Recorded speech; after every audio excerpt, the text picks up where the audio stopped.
everyone. Welcome to a very, very special edition of Talking Toys. We're on location here at New York Comic Con with the one and only Todd McFarlane. Hi, how's it going? Good. Thanks for having me today. Appreciate it. First off, I just want to say a huge congratulations for breaking a world record for having the longest running creator-owned comic of Spawn.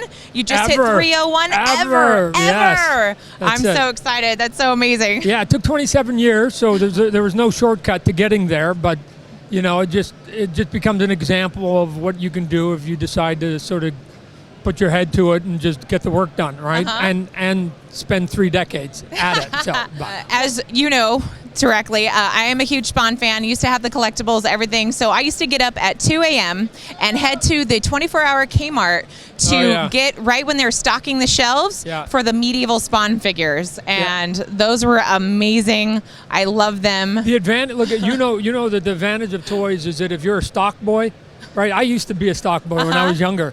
That you get to crack open the boxes before anybody else, right? So sometimes we would do these hard to find figures, or we would even do like limited paint variant stuff, and they wouldn't even get out to the shelf because the stock people would basically put us away, and they get their 10% discount, so they were gone. And people used to get angry at me, right? Going, well, how do we stop the stock boys from getting it? And I'm like, you can't, right? I mean, then go become a stock boy if you're so concerned about it. This is. Like, from our perspective, we just need the product to be consumed by a human being, and whether that human being happens to be in front of the store or behind the store, it's still a human being. So somebody liked it, good. You know, one more product that doesn't have to go onto the shelf. So. And from then till now, how has McFarlane Toys evolved?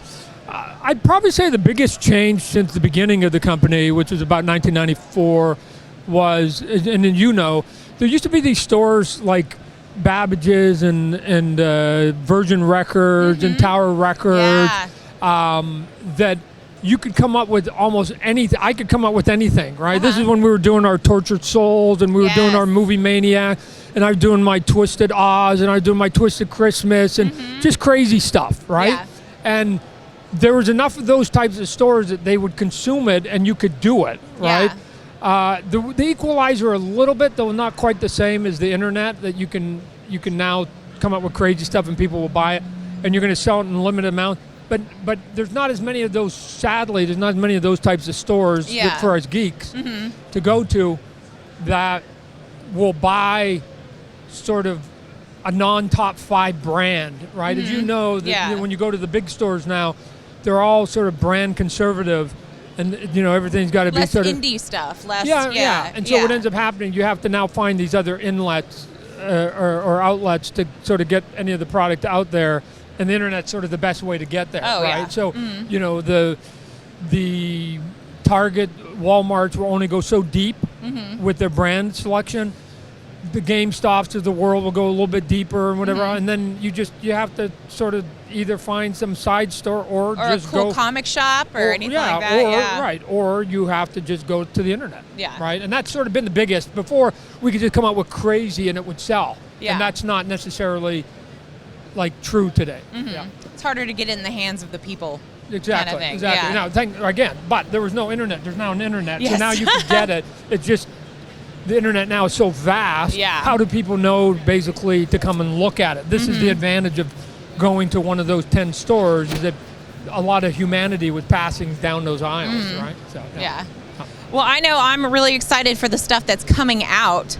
We have a nice display here of some of your current stuff, and then some exclusive stuff like this Bloodshot Vin Diesel figure here. Can you tell us some more about that one? Yeah, well, I mean, again, it's based on a comic book, right? Valiant Comic Books. I mean, they've been trying to get movies made for years, just like everybody else.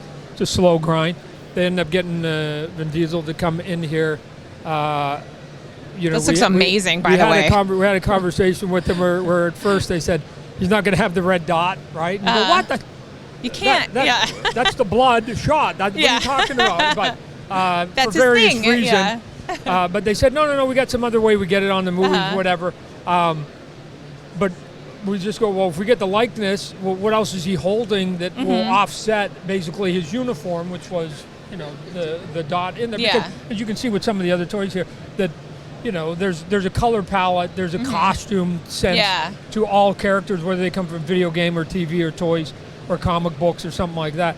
But Vin Diesel, when you're doing something like this, you only have one thing that you have to get right, and that you got to get this. Yeah. And if you can get the face right on any actor, I've always told my sculptors, you get from the neck up right, Yeah. and we paint it right, now you have to paint it right. You can make a lot of mistakes from the neck down, and people will go, oh my God, look how realistic it is, right? But if you get everything right from the neck down, and you get the face wrong, people think it's a bad toy, Yeah. right? So the likeness of real people is actually a big It's really deal. astonishing. Yeah. I'm a huge Vin Diesel fan, so like I came over here and checked it out, and I was like, oh, cool. And I look a little closer, and I was like, holy moly, that's Vin Diesel. Yeah. That is impressive. Yeah. It's so And that cool. wasn't I even really from, love that. Wasn't even from a scan. That was just us basically just that. sculpting. Right? Wow. Yeah. That is just amazing.